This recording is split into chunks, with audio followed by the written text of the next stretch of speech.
আমার কোনো ফোনটা পাচ্ছি না, তখন বাইরে যাবে। হ্যাঁ? Head to the vending machine. Gaming এর লাগি কি ফোন ভালো পাস না? আমি যাই না, আমি এইসব ঘরে যাই না।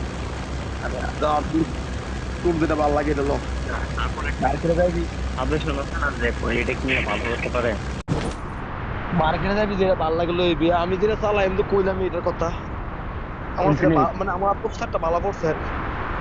আর ওই পোকো পোকো পোকো কেমন? পোকো M70 টা এটা বাজে একটা phone. Afghan phone. M70 Hot না, drop. Stay M70 না, alert. পোকো 6 প্লাস মনে হয়, 6 প্লাস না কি জানি, 6X না কি জানি, এইটা তো ওখানে আমি চালাইছিলাম, জানি না এটা চালাইছিলাম, সাজেশন দিতে পারতাম না কোনো। Got a gun. এমনও